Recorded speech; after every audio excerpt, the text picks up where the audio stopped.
Okay, so I use the snowflake method. It is kind of like the snowball method that many of you may have heard of. But the reason I like this method is because it kind of takes several different views of things and shoves it into one. And the best way I know how to explain it is to deconstruct a plot.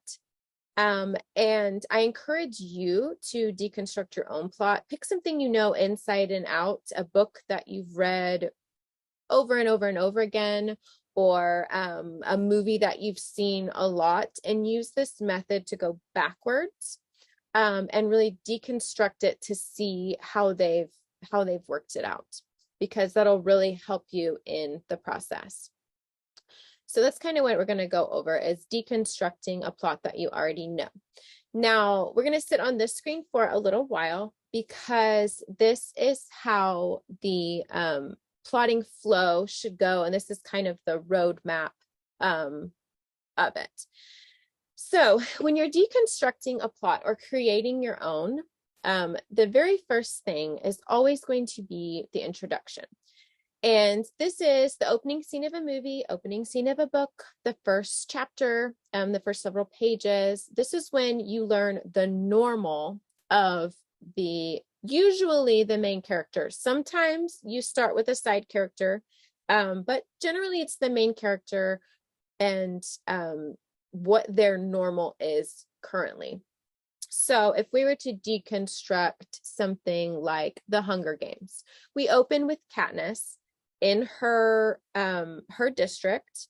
We kind of see some things that are going on. There are lots of details that we automatically know. And that is the first thing you need to set up in your book. We need to see in your story, we need to see your protagonist. Sometimes the antagonist is already there. In Hunger Games, it was hinted at. And we need to see their setting, and we need to see what's going on with them on a daily basis. Okay, and so you can see that number 3 is, it talks about the setting, and that sort of goes along with number 1. You're going to see part of the setting in number 1 in your introduction. But number 2 is the catalyst and trigger. So this is when everything changes. For Katniss in the Hunger Games, this is her sister being called as tribute, or called to be part of the Hunger Games. She has to go be part of the Hunger Games and play in the Hunger Games. And that is the catalyst. That is what's going to change Katniss's new normal. But the trigger for her was standing up and saying, I volunteer as tribute. Because you have seen her normal, you see what's going on. The reader, the movie watcher, is beginning to see maybe something strange. And then by the time we get to number 2, which is not that far into the story, everybody's hooked. We want to know what these Hunger Games are. We want to understand why these children are going to compete in them. Everybody's hooked by this point. And you want to make sure that your hook is in that part 1 or part 2 of this plotting flow. That's very important, because if you can't hook a reader in that first paragraph, those first couple pages, they're going to put the book down. So that's very important. Okay, and in the catalyst and trigger, this is what changes number 1, their normal. This is what changes the character's normal. There is an inciting event. And what is the protagonist going to do? That's the trigger. So Katniss volunteers as tribute. Okay, and then in part 3 of the plotting flow is where you get more into the setting. When and where does the story take place?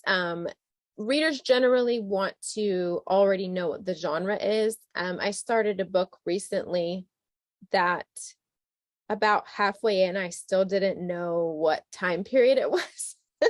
Because, I mean, one moment we were in carriages, and then other minutes we were talking about desserts that are kind of modern.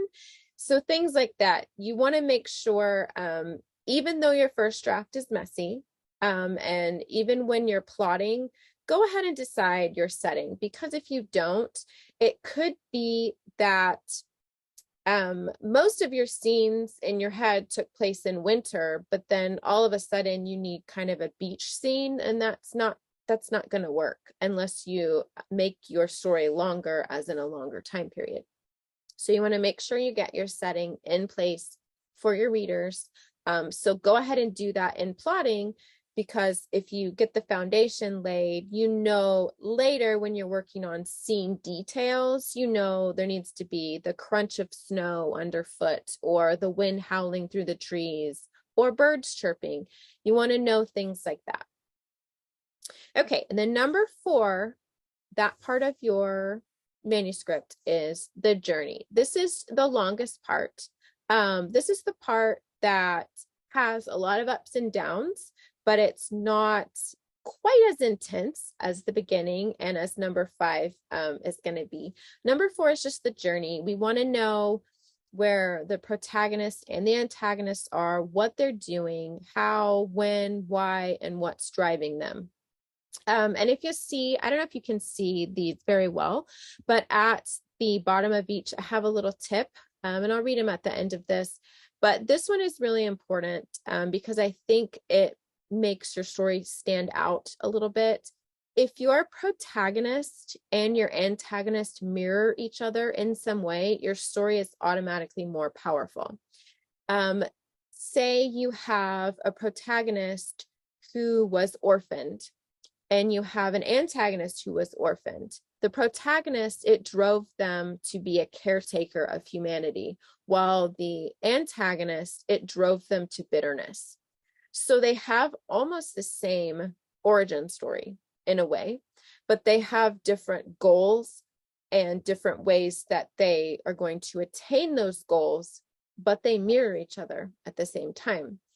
This is more of a character development thing, and I go over all of these things way more in depth in my course.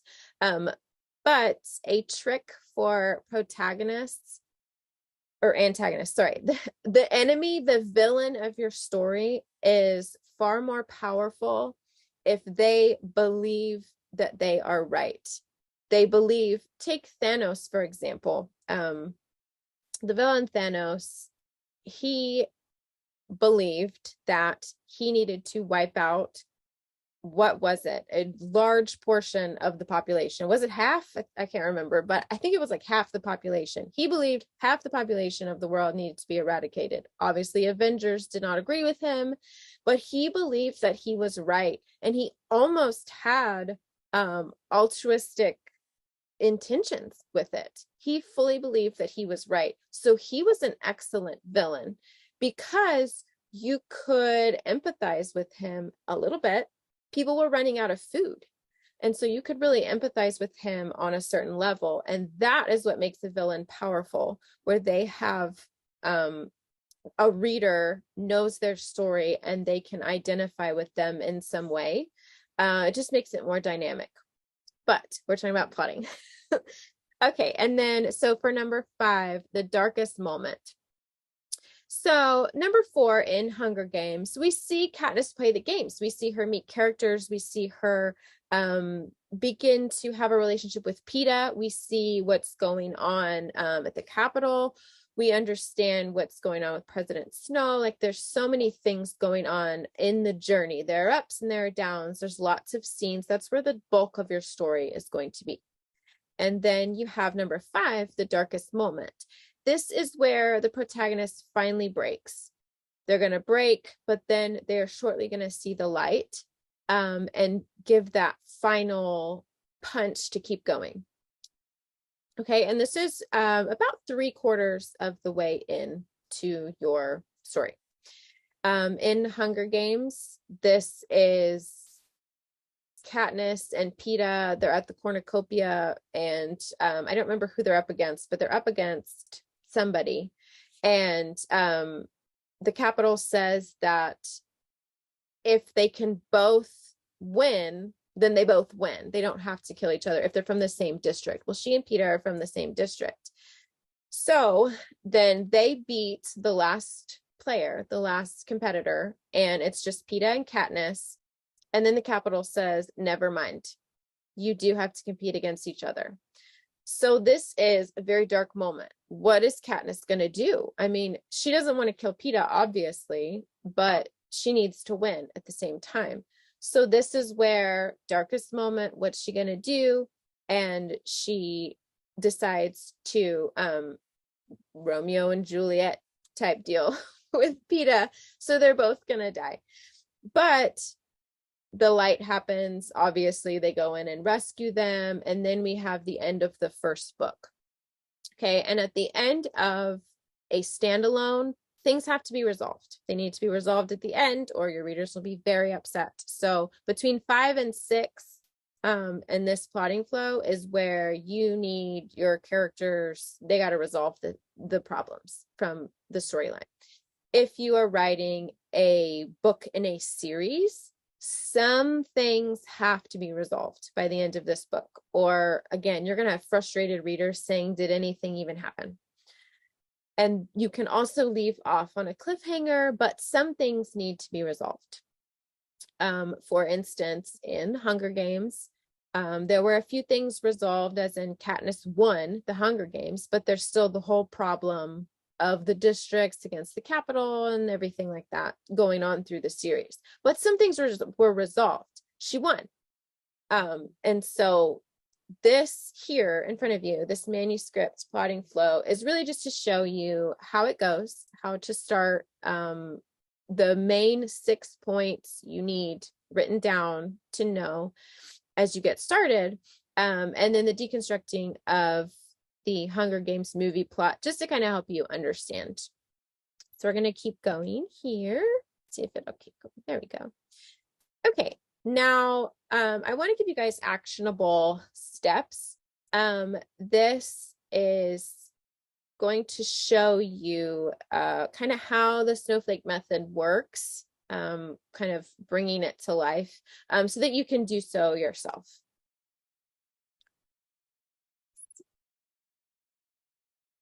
Sorry, these are longer than I thought. Okay, now this is a trick that I use, and I encourage my students to use as well. You can do this on paper. You can do it in a journal. I generally use a wall because my life's a mess. But you can also use a poster board. A lot of my students get, a full-sized poster board. But whatever it is, break it down into 4 acts. And that's what I've done here for you. And then the green dots on the screen show you the beginning, the normal of your story, as it is when it opens. The midpoint, the green dot in the middle, is the midpoint of the story, where things have happened, but there's still a lot left to go. And then the end point at the end, where you need to wrap things up. So then you can break it down into the 4 acts. And what I do is I use a journal to really pull this apart, what I'm showing you now on the screen. But I also use sticky notes on my poster board for all of these things, for all of these blocks. And I actually write down these things listed here, and I place them on my poster board. And I'll explain why we're doing that more towards the end. Okay, so in Act 1, you need these 3 things. You need an introduction, the inciting incident, which is the catalyst, the fallout, and the normal being changed. You need to know what those are before you get started. Write them down on your sticky notes, in your journal, however you want to do it. Okay, and then in Block 2, another thing that you have to have in Act 1 is the reaction to the change. So for Katniss, this was I volunteer as tribute. This was the reaction to her sister being chosen. And then her immediate action, which is I volunteer as tribute, and the immediate consequences, which for Katniss was chaos. She's going into the games, everything's changing. I used Hunger Games because most of us liked it, at least the movies, and everybody was hooked. This was the first time we'd seen something like this. So you can see the pull and what the author and the directors did in order to really pull people in. It was these things in these blocks that I have listed here. And if you do them, you're going to hook your readers. Okay, and then the last thing you need in Act 1, you need pressure, a plot twist, and you need new information that's going to push into Act 2, which is going to keep your reader going, because in Act 2 and 3, generally storylines slow down a little bit because there's a lot of information that needs to be given to the reader, and there's a lot of character growth. And in that spot, a lot of readers can get bored. So it's important to keep plot twists and keep the pressure. And there's a little string, like this invisible string in your story, that has to be there the whole time. You can't bring something up in the beginning of the book and then not mention it till Act 3, towards the end. If there's something that's not going to be answered till then, you have to make sure you're dropping little tiny breadcrumbs throughout. And that's what plotting really helps you do. You can say that, in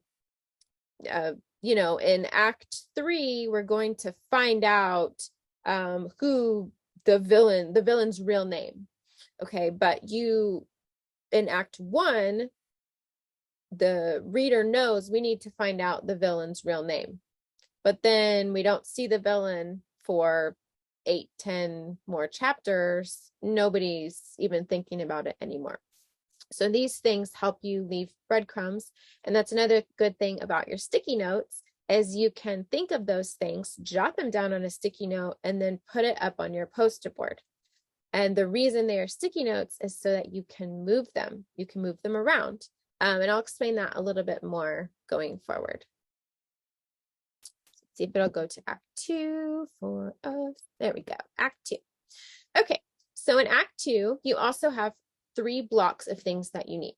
You need a new plan based on the new info from block 3 in Act 1, the info that's carrying us through.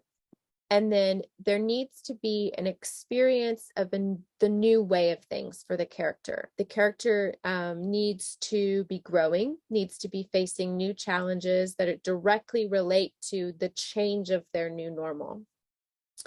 And at this point in the story, it's good to have a little bit of fun and comedic relief. Often you will see characters taking a minute to go bathe in the woods in the warm water to release stress, or you will see a dog come into the picture. So now they have a pet, just something that kind of brightens things, because a lot of times books can be really serious. They're of a serious nature. There's a lot of intense things going on. The character's growing. So it's important to have just a little second of comedic relief, even if it's just somebody trips or something and runs into somebody else. Somebody makes a little joke, or you introduce a character who's eternally sunshiny and happy all the time, that kind of thing. Okay, and then the second block in Act 2, there needs to be a setback. A good example of this is if you have a character who's learning to fight, they have to, they're not doing well. If you have a character, if you have a character that has to learn to fight, it's got to take some time. No one gets better at fighting or anything, riding a horse in a day. Nobody gets better in a day. Remember that for yourself too. But especially for your characters, that's a big pet peeve of readers. None of us like that. So if your character is having to learn to fight because they have to defeat some great evil or something like that, there needs to be a setback. If you look at every movie ever, there's a setback in Act 2. Okay, and then there needs to be action, which usually the action is either the antagonist appears for a minute, or some form of the antagonist or the form of that problem appears again, or it is the character reacting to their setback. There needs to be trials, a lot of character growth in Act 2. And then it needs to lead into block 3, which is the character progression. And in character progression is when we finally start to see the character becoming who they need to be to make it to the end of the book. And also here is where there's conflict and build up. It can be between the few main characters, or the characters versus the antagonist, versus their new normal and the things that are happening there, anything like that. And this is also where the midpoint of your story is. The midpoint is basically, we're not who we used to be, but we have to keep going. So that is the point of your story, where the midpoint is. Okay, and then that will lead into Act 3. Okay, and in Act 3, this is where things get dicey. There should be, whether it's fantasy or contemporary, it doesn't matter. This is where the reader has to keep flipping the pages, because they have to know what's coming next. There is no rest for your reader. There's no rest for your characters. There are lots of unknowns. There are lots of, and in the unknowns is when you need to make sure that all of the little breadcrumbs that you've left that are going to get you to the end, that's where they kind of culminate and stew. They're kind of all stewing at this point. There are plot twists. We need a little bit more fun and comedic relief as well in Act 3, just once or twice, some little tiny things. If you have an idea for that, again, sticky note, just jot it down, put it on the poster board. Okay, and then you're going to have more setbacks, more action, and more trials.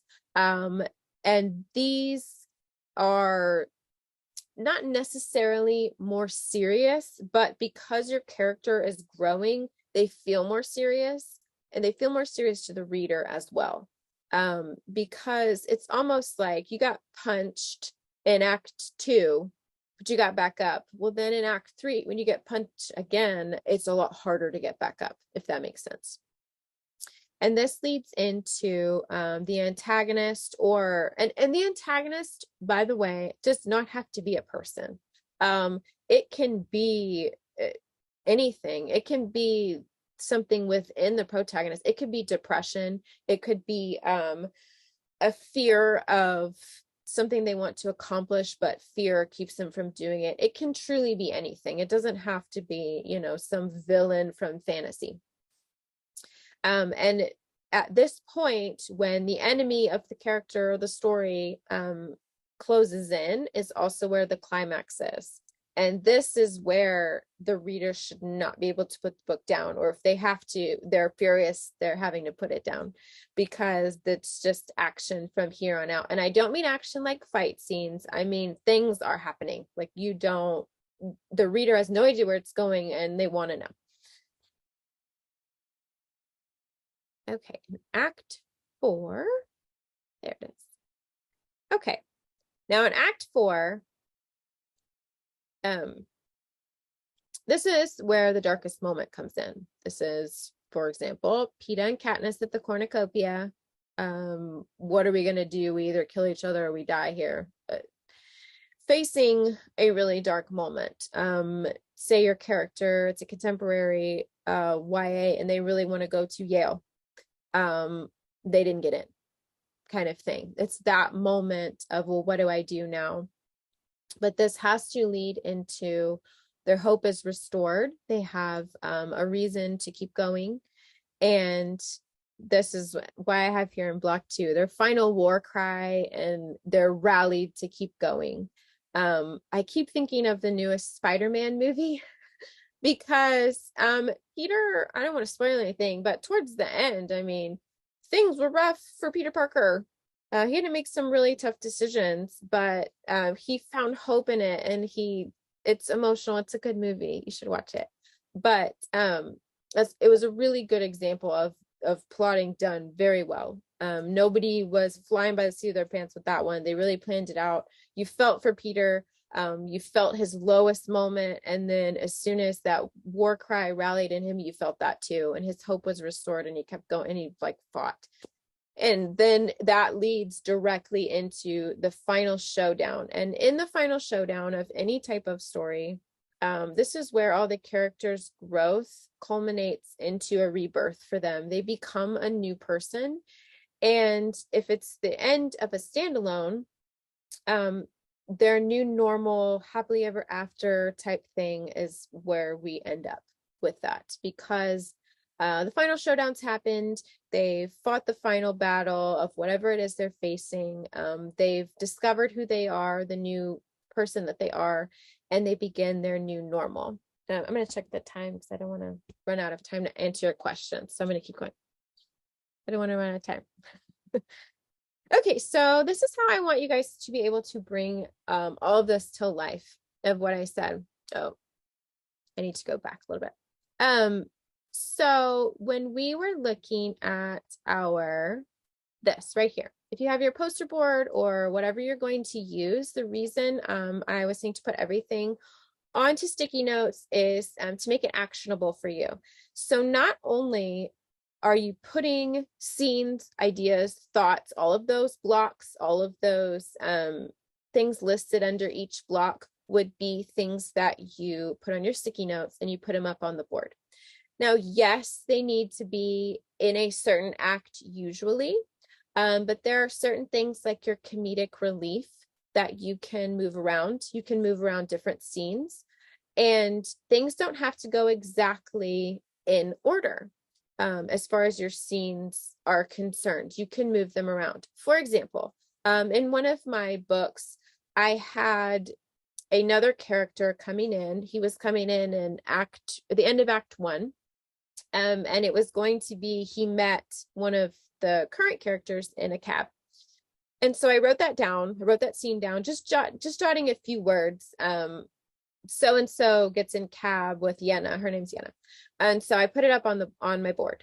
Well, later I realized I kind of wanted him to come in earlier. So all I did was move the sticky note up and then moved the other ones down. So I could see the sequence of events, but I was also able to change them when I needed to, rather than going back through a bunch of notes and things like that. So it's just a simple way to really be flexible and allow yourself to follow your creative muse when it comes to that. Or you wake up in the middle of the night and you've had this great scene idea and you jot it down really, really fast.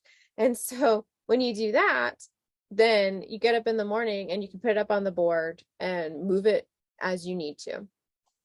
Okay, and I'm going to try to hurry. I want to answer questions because I see all these little things popping up and I haven't looked at them. Okay, so one thing that I encourage my students to do is input output, because you cannot output unless you have input something. And so I give my students challenges, and I wanted to give you guys one if you want to do it. So one of the greatest things to do is to input new media, new song, new movie, new art, scroll, Pinterest, even TikTok, whatever you want to do to get new media into you. And then immediately sit down and write 300, 500 words, 20 words, whatever you want to do, and just write from your soul. That will help you stretch your creative muse. And then I wanted some actionable steps for you guys. I know this was a lot of information that you may not have been able to write down. I do have a course book that has way more information. I don't know if you can see, it's kind of blurry. I think we have the link for that, but you can find it on Amazon or my website. It's called Writing from Start to Finish. And it has room for all of these steps, but it also has a lot more information. But basically just everything that we talked about, if you can, complete your outline with the use of the blocks that we talked about, so that you make sure all of that information is there, and then you deploy the 4 acts with the sticky notes, you're going to be well on your way to plotting your book. And a challenge for it is to create 10 scenes on your sticky notes, 10 that are not the block scenes. They're just other scenes, so-and-so fights so-and-so. So-and-so finds a cat in the woods, and you write them down, and then you put them on your board, and then move at least one of them, just to show yourself that you can do it, and make this kind of thing work. Okay, so I'm going to take away my share screen, figure out how to do that, and then I'm going to see what your questions are. Okay, I don't know how to unshare my screen.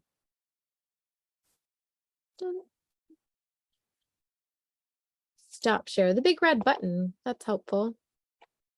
Okay. What is it doing? I'm sorry. Okay, there we go. All right, I'm gonna see if I can see your questions. And do you see like a chat window here? Okay, yes. So there are yes, links to the slides and all of that.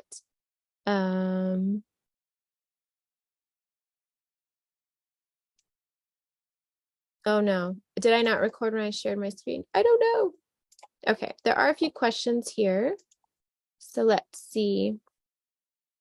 I struggle with filling the plot between the action scenes.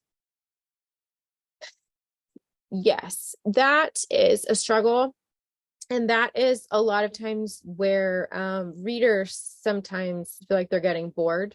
But it is important. And I think if you can think of things that if you were in the character's position, things that you would be doing, things that you would need to find out. A lot of times, like in fantasy books, it's traveling on a horse, it's having conversations between the two characters, or there could be more characters, but or if there are no other characters, talking to a pet or inner dialogue. This is where the growth happens. So think about where you want your character's growth to be, what you want it to be, and kind of use scenes like that. And then what's your advice for making a plot seem less steppy? How do you make it flow? Honestly, I think using the plotting flow that we talked about really helps, because everybody knows, well, most people know the phrase show don't tell. But that can be a difficult thing to do, especially when you're trying to go from one plot point to another. But that's why I like the board and writing out the plot, because when you do that, you can kind of see there's a little hole right here that needs to be filled in. And that's where you can let kind of your creative muse fill those in.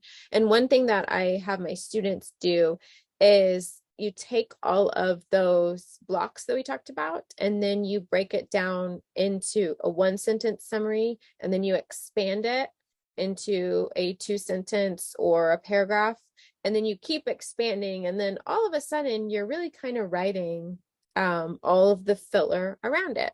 So that's something that you could do. Do you have any suggestions on how to choose one idea over the other in order to be able to then do all the steps? Okay. I don't know if I understand. Give me how to choose one idea over the other. I'm not sure what you mean, one idea over the other, like which one is more important, I guess. And that's another thing, is you don't have to write in order. It's okay to skip around. I actually do not write in order. That will stunt me and I will not be able to finish. If I get the idea for a scene that's in Act 3 and I'm still writing Act 1, I just write it, because a lot of times that will give you like the in-between scenes. A lot of times that action scene from Act 3 will give you an idea for a filler scene earlier. And then how many scenes should be in a block? That depends on what genre you're writing. Fantasy, generally there are 2 to 3 at least. In contemporary, there are less. But honestly, my advice is do what feels right for you. And then definitely, if you are indie, hire an editor. If you are going to pitch to agents, you'll get an editor, and they'll do what's called a developmental edit, and they will help you take out things that don't need to be there and add things that really should, like there's a big gap and things like that. Let me see. I think there's another message over. Let's see. Okay, I'm almost out of time. Do you guys have any more questions? And you can always email me too. Feel free to email me. I say I have an open door policy because people have questions all the time. And my email is just jlvampa@jlvampa.com. It's redundant, sorry, but that's the email address. So feel free to reach out to me on social media or email me. And then let's see. Oh, there's more questions. Okay. Do you suggest software to organize your scenes? Well, okay. So I have a distinct opinion about this. I don't use anything but Google Docs and Word. And then I have my journals and sticky notes and stuff. I do have Scrivener, if I don't even know if that's how you say it. I do have it, but it just kind of jumbled my brain. I always say that I'm creative chaos because which is why I had to learn how to plot because I can be really jumbled just completely as a person. So to have something really simple like Word and Google Docs really works for me because it just does. But I know a lot of people that love Scrivener because you can have your ideas and just write them or type them out and then store them so you don't lose them kind of thing. So that's nice. And it really just depends on your perspective and what you want to do. And I it's like I said at the beginning, to be self-aware and know you as a writer, because you'll know what tools to explore, what's going to work for you. I was so excited to get Scrivener. I think when I finished my first book, my husband got it for me for a gift, like a celebration gift, and I hated it. But I mean, it was a nice thought. So anyway, and then somebody said they play around with Drabble's plot tool. I've never even heard of that one. I don't know. I stick to Word and I stick to Google Docs. And I like that because if anyone is reading your work, which is a whole other tangent of mine, please, please, please, please, please do not share your work with anyone that is not, if you wouldn't let them in your house when it's filthy, then don't let them see your work. Your work is precious. Your work is yours. And please don't share your stuff with just anyone. But you do, you can have beta readers. Obviously, you should have people that you trust to look at your work. And in Google Docs, I like that they can like leave comments and you see them and stuff. But I'm sure some of these other things have that as well. Okay, when you have way too many ideas, not everything is something you can turn into a book. Obviously, we do have some. Okay. Sorry, I don't know if anyone's looking at this. Okay, if you have a lot of book ideas, and you can't put them all in one book, which one do you choose? Honestly, I say whichever one your heart feels pulled to. Because, and a lot of people think I'm crazy for saying this, I feel like ideas are like floating around. And if you don't grab it at the right time and write it, somebody else is going to. And that is how you get the era of sparkly vampire books type thing. That idea was, people weren't stealing it. They weren't all stealing it at the same time from Stephanie Meyer. It's just, that was kind of what was going on at the time, or the era of all the Fae books that we've been in for a while now. It's not that anyone's stealing the ideas. It's just that there's a time, again, I keep talking about my course, I'm sorry, but I always talk about the idea as a seed, and it has to be planted at the right time. You can't plant a seed in the middle of winter and it's going to come up. It's just not how it works. So if you have a seed, you need to know within yourself, within your gut, you got to trust your gut, when to plant it and when to work on it. And the other ones can wait for you. They'll wait for you. So that's my thought on that. Okay. When plotting for more than one set of characters, how would you organize your post-it notes for each minor story? This is something I do in my character development. I actually write them out. I type those out. Character growth, you could do it on sticky notes, but I'm not sure that you would have enough room unless you did an entire wall, which would be super cool. But I actually take each character and I have several things I do for each character as far as getting to know them. It's things that readers don't often see necessarily. I learn about their personalities and I write out their backstories and I write out their character arc. And I do have separate docs for those just because that's an easier way to organize it. Oop, I think I'm at the end. Okay, let me see the time. Okay, I do have a couple more minutes, I think. If you guys have any more questions. If not, then I will go ahead and sign off and let the next person, I think it might be the end. I don't know. I think there might be one person after me. Dun, dun, dun, dun. Quick question. Okay.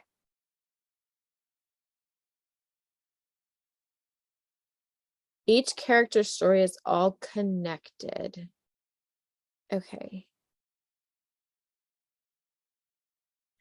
Yeah, I can see they're all connected. That makes sense.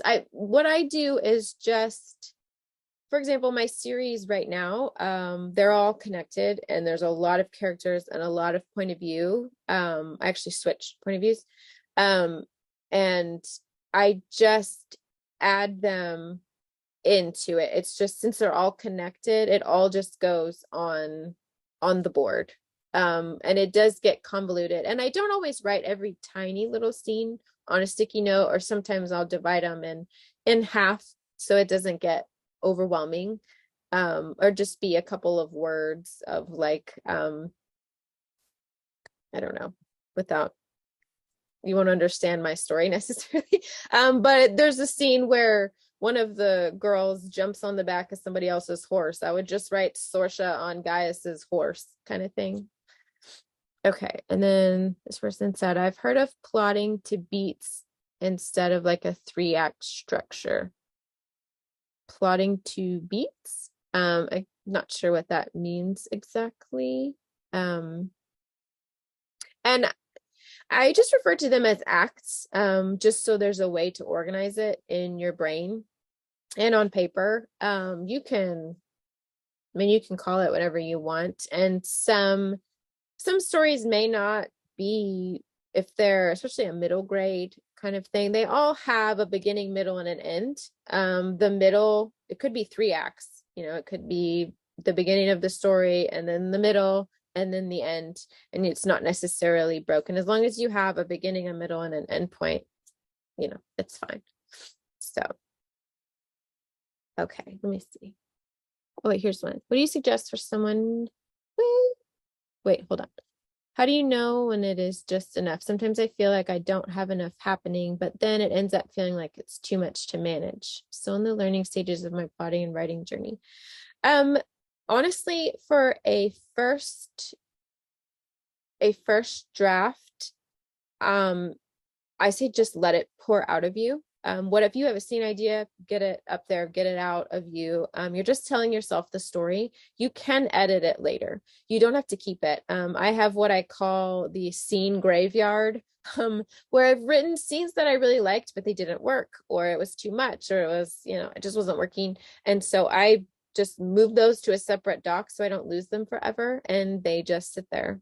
So that if you have something that later feels like too much, then move it over there. If you have a spot that just doesn't seem like it's connecting, then you can fix it later. I have, even in I think it's my 3rd draft, just went to my editor for my next book. There's a spot in there where I said, this is a weird transition, but I still don't know what needs to go there. So that's one place where beta readers and editors are great. So that's my thought on that. Okay, and what do you suggest for someone who doesn't know their plot right away? They have characters and scenes from start to end. The plot feels like it could be a few things. That is where you pants a little bit. Just start writing. I think if you have an idea, especially a scene idea towards the middle or even towards the end, sit down and write it. Because once you start fleshing that out and getting that out of you, a bunch of ideas are going to stem from it. And you're going to go, oh my gosh, that's where this is. That's what's missing over here. And that'll really help. That's why I say you need to stay in the middle of, you definitely want to plot and figure things out, but you have to leave room for changing things and following where it's going. Okay. Beats is the term from a specific plotting method called Save the Cat. Oh, I've heard a lot of good things about Save the Cat, but I have never read it personally. And I know a lot of people have found success from that method. So if that works for you, and that's everybody's different. And so if that works for you, go for it. However you need to finish your book, go for it. I keep a scribbles doc where random ideas and things that I keep for each work in progress, they may work or may not. I love that. I think that's a great idea because I have actually switched scenes that I was just completely married to, but they really weren't working in the current project. So I moved them to another book or another book in the series and things like that. I think that's a great idea. Let me see. Okay. I'm gonna say what I say to my kids. Last chance, rain dance. We have like one more question, maybe. If you're writing a series, you suggest plotting all the books at once or one at a time. Okay. You need to know the beginning of the series, the middle of the series, and the end. I am finished with 2 books out of 4 of my current series. And I cannot go on until I've plotted the rest of it. I did not. The first book, I pantsed most of it. I knew the beginning, middle, and end. I knew where it was going to go, but I didn't know the middle things of the acts. The second one, I had to plot it, and I had to plot it and then revisit the plot a few times. But now that we're headed towards, I had to know most of the third one in order to finish the second one. And there's no way I can do the third or fourth without knowing all of it. So I do suggest plotting as much as you can because recently there was a series that everyone got upset. All the readers got upset because they noticed that there were no Easter eggs, there were no breadcrumbs. Just all of a sudden in the last book, some villain popped out of nowhere, and I don't think the author knew who it was, and it was obvious to the readers. So I would suggest at least getting most of it, what you can, out. Yes. Okay. There might be time for one more if you have another question.